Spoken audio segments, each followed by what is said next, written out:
प्रतीक है।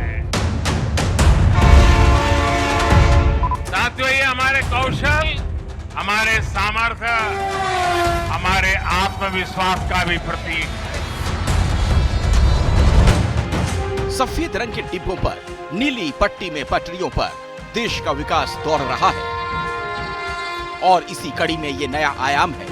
प्रधानमंत्री नरेंद्र मोदी ने एक और राज्य को वंदे भारत की सौगात दे दी। अजमेर से दिल्ली के बीच वंदे भारत की शुरुआत हो गई।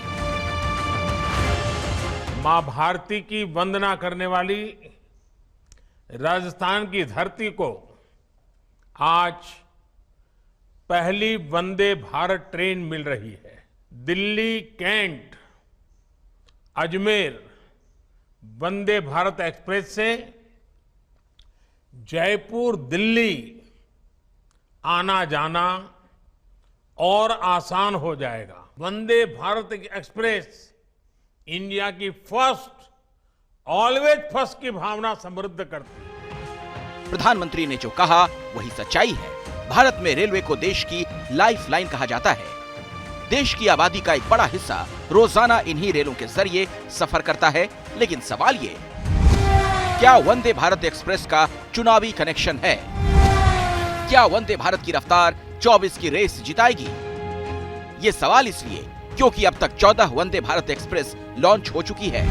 2 महीने में 6 वंदे भारत लॉन्च हुई। इस महीने के 12 दिन में 4 ट्रेनों को हरी झंडी दिखाई जा चुकी है।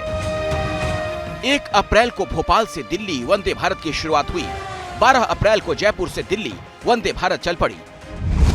राजस्थान, मध्य प्रदेश और छत्तीसगढ़ में इसी साल विधानसभा चुनाव होने हैं। तीनों राज्यों को वंदे भारत की सौगात मिल चुकी है। इसके साथ ही जिन 14 रूटों पर वंदे भारत एक्सप्रेस चल रही है, वहां पर लोकसभा की कितनी सीटों पर असर है, ऐसे समझिए। पहली ट्रेन नई दिल्ली से वाराणसी है। यूपी में लोकसभा की 80 और दिल्ली में 7 सीटें हैं। नई दिल्ली से माता वैष्णो देवी कटरा की बात करें तो जम्मू कश्मीर में लोकसभा की 5 सीटें हैं। तीसरी ट्रेन गांधीनगर से मुंबई तक है। महाराष्ट्र और गुजरात में लोकसभा की 74 सीटें हैं। चौथी ट्रेन दिल्ली से हिमाचल के अंब अंदौरा को जोड़ती है। हिमाचल में लोकसभा की 4 सीटें हैं।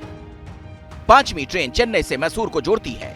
तमिलनाडु और कर्नाटक को मिलाकर लोकसभा की 67 सीटें हैं। छठी वंदे भारत नागपुर से छत्तीसगढ़ के बिलासपुर तक है। छत्तीसगढ़ में लोकसभा की 11 सीटें हैं। 7वीं ट्रेन बंगाल के हावड़ा और न्यू जलपाईगुड़ी के बीच है। बंगाल में लोकसभा की 42 सीटें हैं। 8वीं ट्रेन विशाखापट्टनम से सिकंदराबाद के बीच है। आंध्र प्रदेश और तेलंगाना में लोकसभा की 42 सीटें हैं और इस तरह मध्य प्रदेश में लोकसभा की 29 तो राजस्थान में 25 सीटें हैं। कुल मिलाकर वंदे भारत का सफर लोकसभा की 386 सीटों को कवर कर चुका है। अभी लोकसभा चुनाव में करीब साल भर का वक्त है। इस दौरान कई और राज्यों को वंदे भारत का तोहफा मिल सकता है। तो क्या वंदे भारत के जरिए राज्यों के वोट दिल्ली लाने का इंतजाम किया जा रहा है? क्या वंदे भारत 2024 के चुनाव का विजय रथ साबित होगा?